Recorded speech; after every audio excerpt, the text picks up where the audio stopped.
YSR Congress party 5వ list కూడా ప్రకటించింది. 5వ లిస్టుకు సంబంధించిన ఎక్సర్సైజ్ కొద్ది రోజులుగా వైఎస్ఆర్ కాంగ్రెస్ పార్టీ చేస్తోంది. అయితే 5వ లిస్టు జంబో లిస్టుగా ఉండబోతోంది. దాదాపు 18 నుంచి 20 మంది పేర్లతో లిస్ట్ ఉంటుంది అంటూ భావిస్తూ వచ్చారు. కానీ కేవలం 7 పేర్లతో కూడిన లిస్ట్‌ని కొద్దిసేపటి క్రితం వైఎస్ఆర్ కాంగ్రెస్ పార్టీ నేతలు ప్రకటించారు.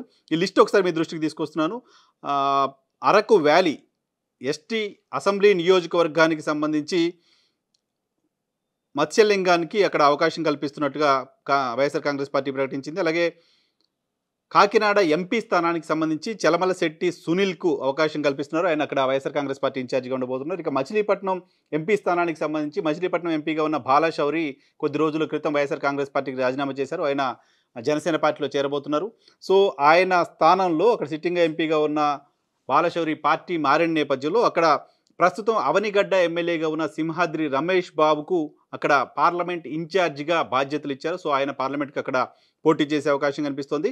సింహాద్రి రమేష్ బాబు సోదరుడు ప్రముఖ డాక్టరు, క్యాన్సర్ డాక్టర్గా ఆయనకు బాగా ఫేమస్. సౌత్ ఇండియాలోనే బెస్ట్ డాక్టర్గా ఆయనకు పేరుంది. సౌమ్య హాస్పిటల్స్ పేరుతో హైదరాబాద్లో హాస్పిటల్ రన్ చేస్తూ ఉంటారు. ఆయనను అవనిగడ్డ అసెంబ్లీ స్థానానికి సంబంధించి వైఎస్ఆర్ కాంగ్రెస్ పార్టీ ఎమ్మెల్యే అభ్యర్థిగా ప్రకటించినట్లుగా అర్థం చేసుకోవాలి. అలాగే నర్సరావుపేట ఎంపీ నియోజకవర్గానికి సంబంధించి ముందు నుంచి వార్తలు వస్తున్నట్లుగానే మాజీ మంత్రి అనిల్ కుమార్ యాదవ్కి ఇక్కడ అవకాశం కల్పించారు. అనిల్ కుమార్ యాదవ్ పేరు అనూహ్యంగా ఇక్కడికి వచ్చింది. ఆయన నెల్లూరు సిటీ నియోజకవర్గానికి సంబంధించి ఆల్మోస్ట్ ఎలక్షన్ క్యాంపెయిన్ కూడా చేస్తూ వచ్చారు. నెల్లూరు సిటీలో పోటీకి సంబంధించి జగన్మోహన్ రెడ్డి గారి దగ్గర నుంచి గ్రీన్ సిగ్నల్ కూడా వచ్చిన నేపథ్యంలో ఆయన గడిచిన 2-3 నెలలుగా విస్తృతంగా పర్యటనలు ప్రచారం కూడా చేసుకుంటూ వస్తున్నారు. అయితే అనూహ్యంగా నర్సరావుపేట ఎంపీ సిట్టింగ్ ఎంపీ లావు శ్రీకృష్ణదేవరాయలు పార్టీని వదిలేసిన నేపథ్యంలో ఆయన పార్టీలో వేరే స్థానంకి వెళ్ళి పోటీ చేయాలని పార్టీ చెప్పిన మాటను వినలేని పరిస్థితిలో ఉన్నాను. నేను ఖచ్చితంగా నర్సరావుపేట ఇస్తే పోటీ చేస్తాను, లేకపోతే లేదు అంటూ అల్టిమేటం ఇచ్చిన నేపథ్యంలో అక్కడ ఆ స్థానంలో బీసీ సామాజిక వర్గం, ప్రధానంగా యాదవ్ సామాజిక వర్గానికి సంబంధించిన వ్యక్తికి టికెట్ ఇవ్వాలని వైఎస్ఆర్ కాంగ్రెస్ పార్టీ భావించింది. దీనికి సంబంధించి 2-3 పేర్లతో ఎక్సర్సైజ్ చేసినప్పటికీ ఆ పేర్లపైన ఏకాభిప్రాయం స్థానిక ఎమ్మెల్యేల నుంచి రాకపోవడంతో, మరికొన్ని పేర్లకు సంబంధించి కొన్ని అభ్యంతరాలు వ్యక్తం అవడంతో మాజీ మంత్రి అనిల్ కుమార్ యాదవ్ను ఇక్కడికి తీసుకొచ్చి ఎంపీగా నిలబెట్టబోతున్నారు. ఇక సత్యవేడు ఎస్సీ నియోజకవర్గానికి సంబంధించి కూడా మార్పు చూస్తున్నాం. నౌకతోటి రాజేష్కి ఇక్కడ అవకాశం కల్పించారు. నిజానికి ఇంతకుముందు లిస్టులో సత్యవేడు అసెంబ్లీ నియోజకవర్గానికి తిరుపతి సిట్టింగ్ ఎంపీగా ఉన్న గురుమూర్తిని అక్కడ ఇన్ఛార్జిగా ప్రకటించారు. కానీ గురుమూర్తి అక్కడ సత్యవేడు సిట్టింగ్ ఎమ్మెల్యేగా ఉన్న ఆదిమూలం పార్టీ పైన అసంతృప్తి వ్యక్తం చేశారు. తెలుగుదేశం పార్టీలో జాయిన్ అవ్వడానికి సంబంధించి రంగం సిద్ధం చేసుకుంటూ ఉన్నారు.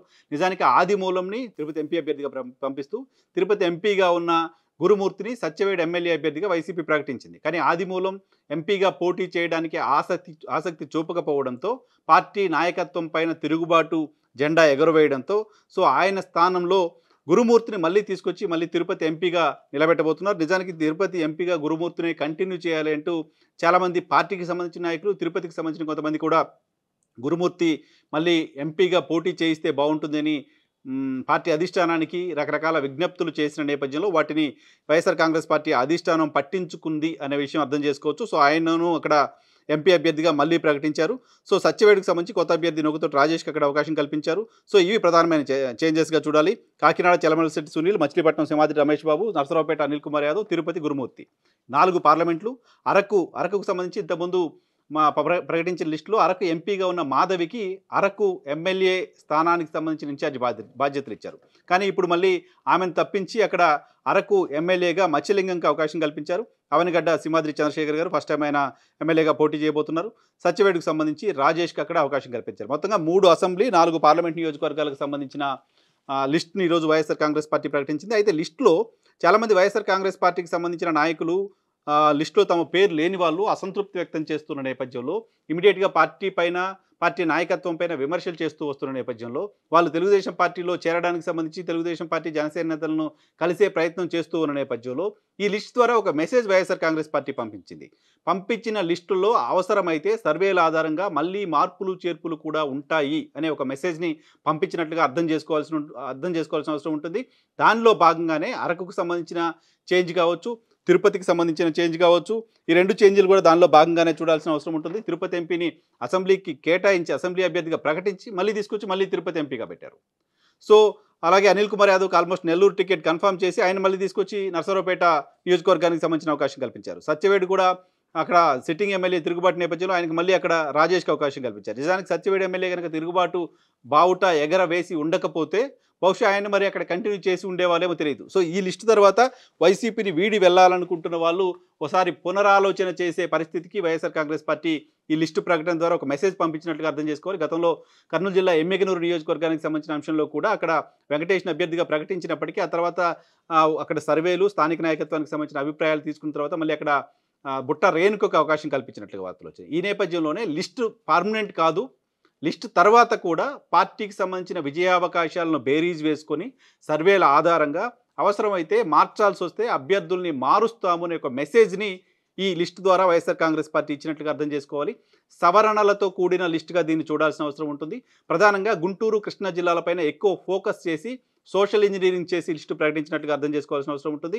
సో ఆ పర్టికులర్ 2 జిల్లాల్లోనూ సామాజిక కోణంలో వైఎస్ఆర్ కాంగ్రెస్ పార్టీ ఆలోచిస్తుందనే విషయం కూడా అర్థమవుతుంది. గుంటూరు జిల్లాకు సంబంధించి నర్సరావుపేట, గుంటూరు స్థానాల్లో ఈసారి సామాజిక కోణంలో యాదవ్ సామాజిక వర్గానికి సంబంధించిన అనిల్ కుమార్ యాదవ్కి, ఈవెన్ గుంటూరు కూడా కాపు సామాజిక వర్గం నుంచి అవకాశం కల్పించవచ్చు అని చెప్తున్నారు. బందరు సీటు చాలా కాలంగా అక్కడ కాపు సామాజిక వర్గానికి సంబంధించిన వాళ్ళు హోల్డ్ చేస్తూ ఉన్నారు. ఏ పార్టీ అయినా సరే గతంలో బాడుగు రామకృష్ణ గారు ఉన్నారు, తర్వాత నారాయణ గారు ఉన్నారు, సో ప్రస్తుతం బాలశౌరి ఉన్నారు. మళ్ళీ కూడా అదే సామాజిక వర్గానికి సంబంధించిన సింహాద్రి రమేష్కి అక్కడ అవకాశం కల్పించారు. సో సోషల్ ఈక్వేషన్ చేస్తూ వస్తున్నారు. సర్వేల ఆధారంగా మార్పులు చేయాల్సి వస్తే మళ్ళీ మార్పులు చేస్తున్నామని ఒక మెసేజ్ని ఇస్తూ ఉన్నారు. సో సవరణలకు రెడీగా ఉన్నామని చెప్తున్నారు.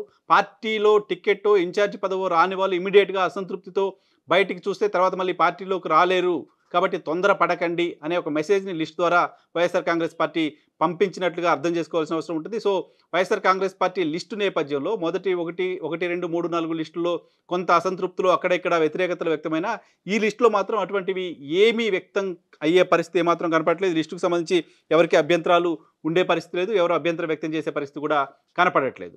సో ఫర్దర్ లిస్ట్ మళ్ళీ లిస్టులు కూడా ఉంటాయా అనే దానిపైన కూడా వైసీపీ ఇప్పటివరకు స్పష్టమైన సమాధానం చెప్పట్లేదు. కానీ జరుగుతున్న ఎక్సర్సైజు గడిచిన వారం 10 రోజులుగా రకరకాల నియోజకవర్గాలకు సంబంధించిన ఎమ్మెల్యేలను పిలిచి మాట్లాడడం, వాళ్ళతో సీట్ల మార్పుకు సంబంధించిన అంశం, సర్వేలకు సంబంధించిన అంశం చర్చిస్తూ ఉండడంతో వైసీపీ లిస్టులు ఇంకా ఎక్కువగా ఉండబోతున్నాయి. మరికొన్ని లిస్టులు రాబోతున్నాయి. ఇప్పటికే వచ్చిన లిస్టులకు సంబంధించిన సవరణలు కూడా ఉండబోతున్నాయి అనే విషయం మనం అర్థం చేసుకోవాల్సి ఉంటుంది.